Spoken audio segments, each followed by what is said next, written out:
സൂര്യചന്ദ്ര ഭാഗം 26. എന്തിനാ രുദ്ര അവരങ്ങനെ ചെയ്യുന്നത്? അവരുടെ മകളല്ലേ മീര. അപ്പോ സ്വന്തം മകളുടെ ജീവിതം നശിപ്പിക്കാൻ ഗായത്രി ദേവി ഇങ്ങനെയൊക്കെ ചെയ്യുമോ?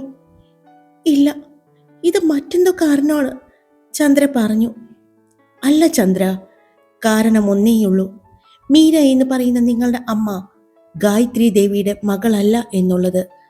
നിങ്ങളുടെ മുത്തശ്ശൻ നാരായണൻ നായർ എന്ന് പറയുന്ന പ്രശസ്തനായ കാർഡിയോളജിസ്റ്റ്, അദ്ദേഹത്തിൻ്റെ ആദ്യ ഭാര്യ മിക മഹേശ്വരി എന്ന അദ്ദേഹത്തിൻ്റെ ആദ്യ ഭാര്യയുടെ മകളാണ് മീര. അതുകൊണ്ടാണ് മീര നാരായണൻ നായരുടെ ജീവിതം നശിപ്പിക്കാൻ ഈ പറയുന്ന ഗായത്രി ദേവിക്ക് യാതൊരു മനസാക്ഷിക്കുത്തും വേണ്ട.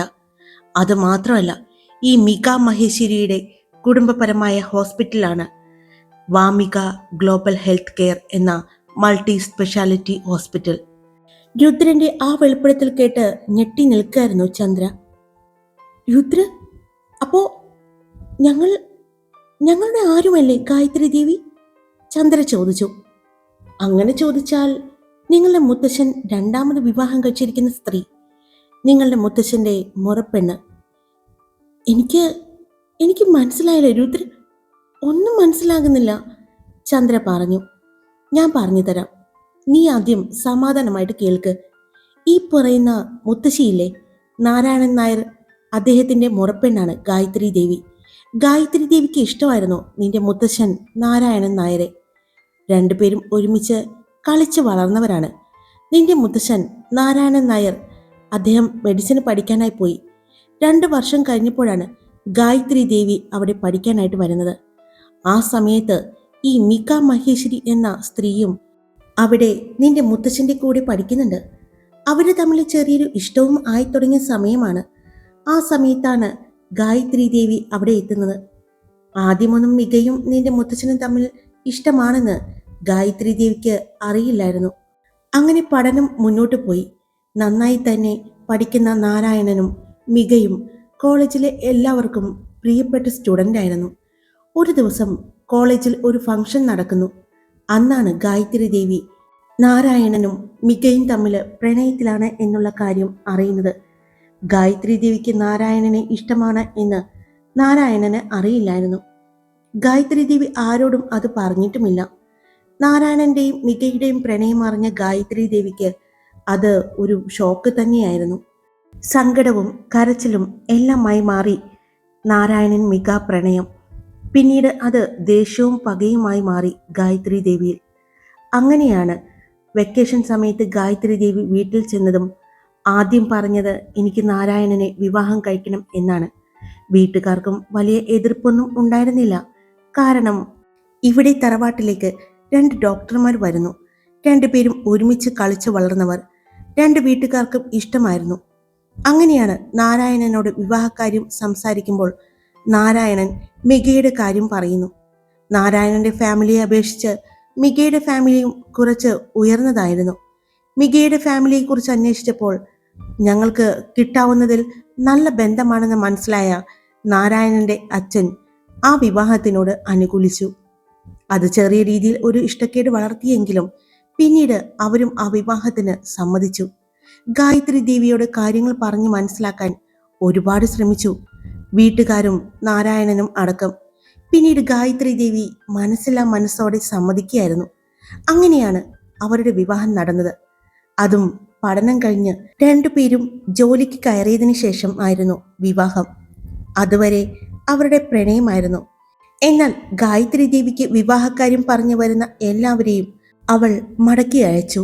വീട്ടുകാരും കൂട്ടുകാരും എല്ലാവരും പറഞ്ഞു നോക്കി. വേറൊരു വിവാഹത്തെ പറ്റി ഗായത്രി ദേവി സമ്മതിച്ചില്ല. ഇനി എന്നെ വേറെ ഒരു വിവാഹത്തിന് നിർബന്ധിക്കരുത് എന്ന് ഗായത്രി ദേവി പറഞ്ഞു. അത് നാരായണനും മികയ്ക്കും എല്ലാം വളരെ സങ്കടമുണ്ടാക്കിയെങ്കിലും അവർ അവരുടേതായ ജീവിതവുമായി മുന്നോട്ട് പോയിക്കൊണ്ടിരുന്നു. അവരുടെ സന്തോഷങ്ങൾ കണ്ട് ഗായത്രി ദേവി ജീവിക്കുന്നുണ്ടായിരുന്നു. അങ്ങനെ ഇരിക്കുമ്പോഴാണ് മിക പ്രഗ്നന്റ് ആണ് എന്ന് അറിയുന്നത്. പിന്നെ നാരായണന്റെ വീട്ടുകാരും നാരായണനും എല്ലാം മികയെ വളരെ സ്നേഹത്തോടും കരുതലോടും കൂടി എല്ലാം ശുശ്രൂഷിക്കുകയും മറ്റും ചെയ്തു. മികയുടെ വീട്ടുകാരും ഒത്തിരി സന്തോഷത്തിലായിരുന്നു. മികയ്ക്ക് ഒരു സഹോദരനുമാണ് ഉണ്ടായിരുന്നത്. അങ്ങനെ മിക ഒരു പെൺകുഞ്ഞിന് ജന്മം നൽകിയത്. ഡെലിവറി സമയത്ത് ഉണ്ടായ ചില കോംപ്ലിക്കേഷൻസ് മൂലം ഡെലിവറി കഴിഞ്ഞ് 3-ാം ദിവസം കഴിഞ്ഞപ്പോഴേക്കും മിക മഹേശ്വരി മരണപ്പെട്ടു.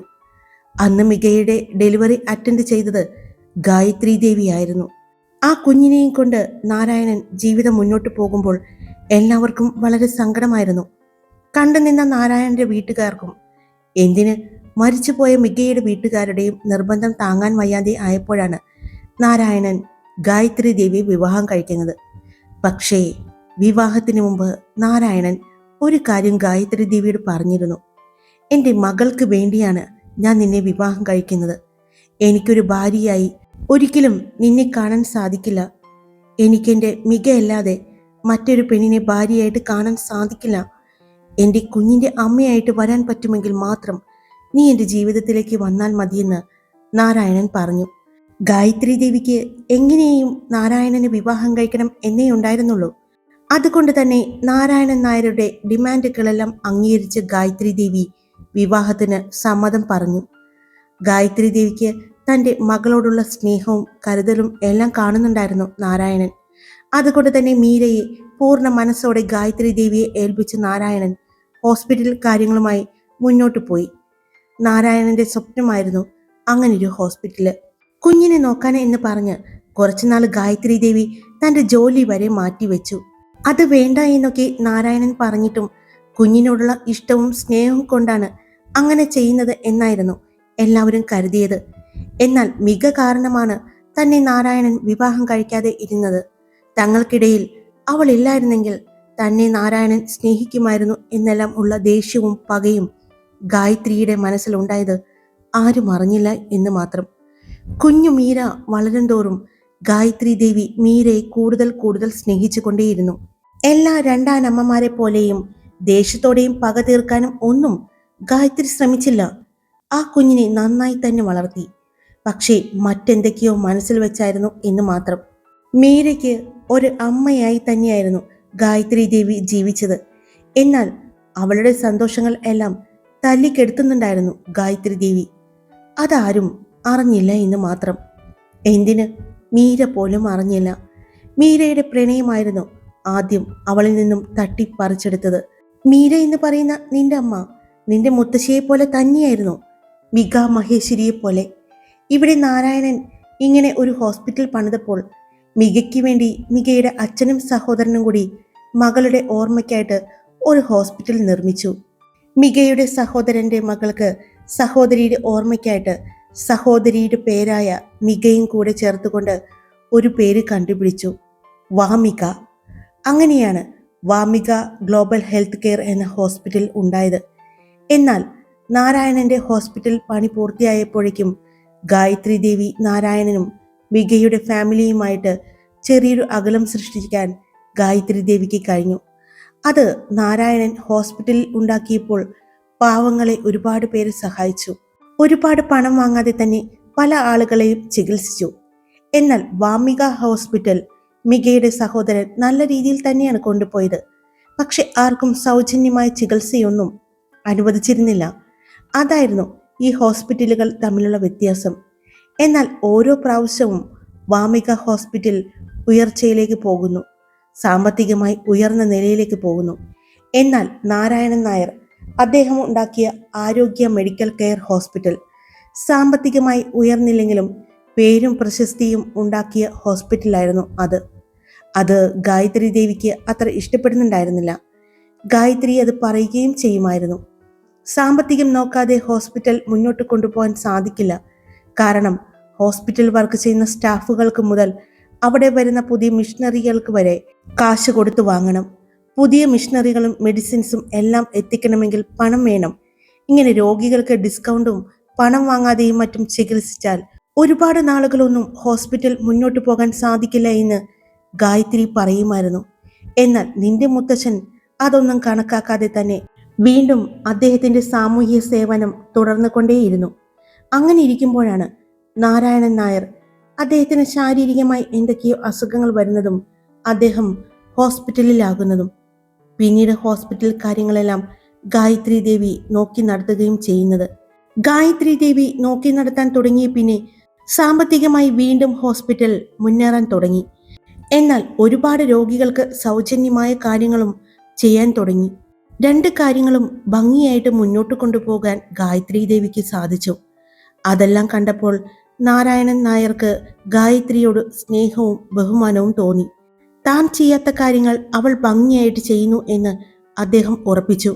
അങ്ങനെ ഗായത്രി ദേവിക്ക് ഹോസ്പിറ്റൽ ഭരണം അദ്ദേഹം കൊടുക്കുകയായിരുന്നു. പിന്നെ നിന്റെ മുത്തച്ഛന്റെ മരണശേഷം നിന്റെ മുത്തശ്ശി തന്നെയാണ് കാര്യങ്ങളെല്ലാം നോക്കി നടത്തിയത്.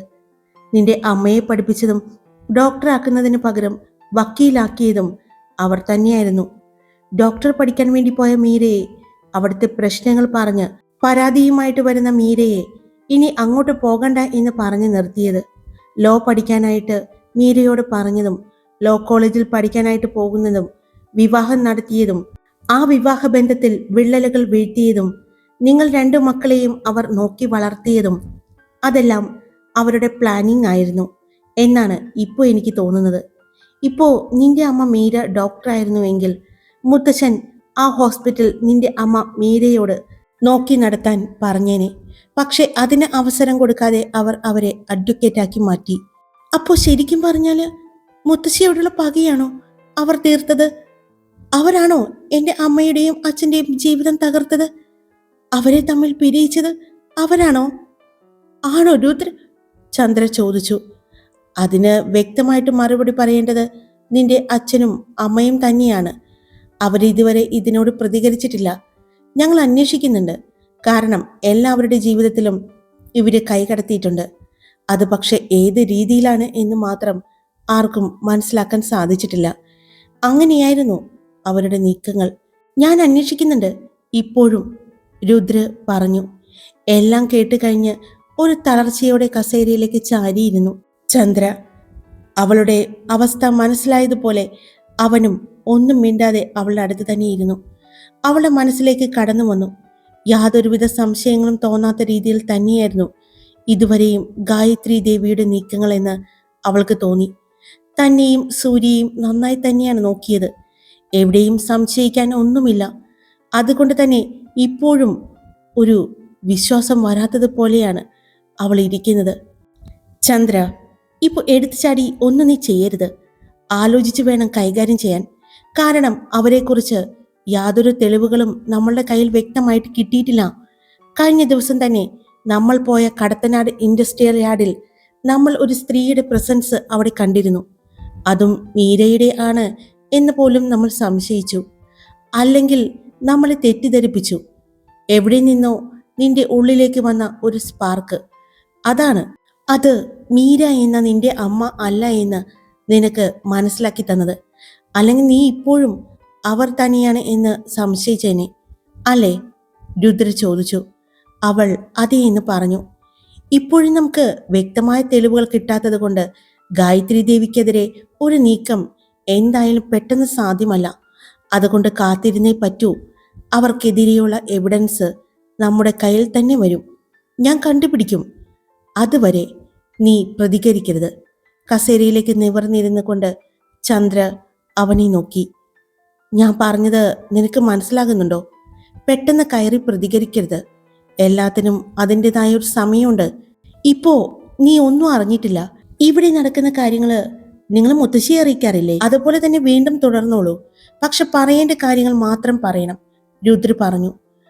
അപ്പോ എൻ്റെ അമ്മ വീട്ടുകാര്, അതായത് വാമിക? അതെ, അത് നിന്റെ അമ്മ വീട്ടുകാരാണ്.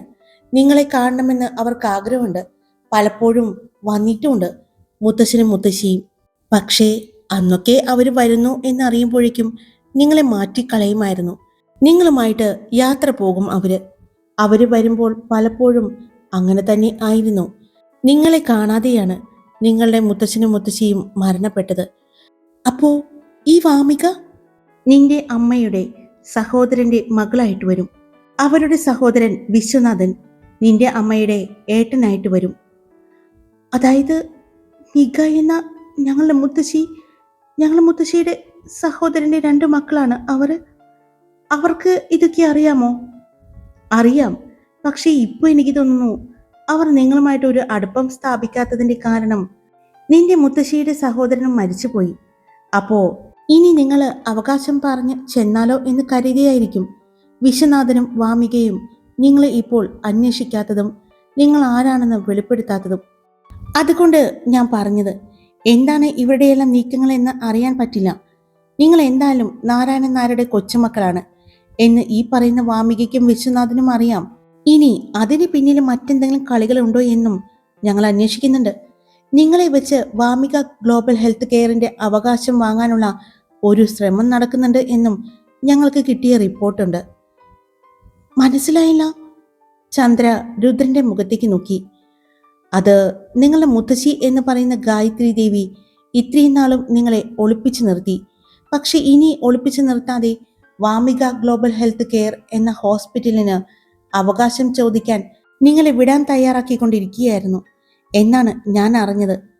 രുദ്ര, എനിക്ക് സത്യങ്ങളെല്ലാം മനസ്സിലാകുന്നുണ്ട്. എവിടെയാണ് തെറ്റുപറ്റിയിരിക്കുന്നത് ഞങ്ങൾക്കെന്ന്. കാരണം ഇത് ചെറിയൊരു കാര്യമാണ് എന്ന് പുറമേ ഉള്ളവർക്ക് തോന്നുമായിരിക്കും.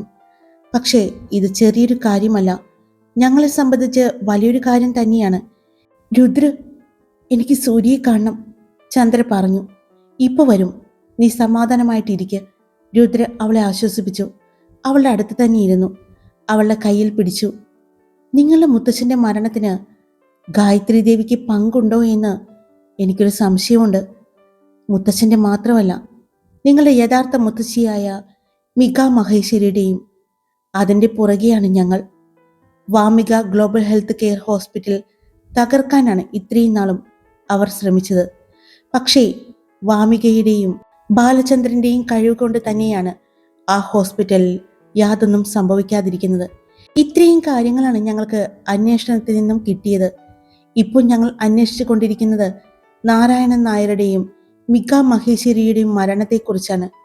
നീ ഗായത്രി ദേവിയുടെ പുറകെ ആരെങ്കിലും ഉണ്ടോ എന്ന് കൂടി ഞങ്ങൾക്ക് സംശയിക്കുന്നുണ്ട്. എന്തായാലും നിങ്ങൾ കാത്തിരുന്നേ പറ്റൂ.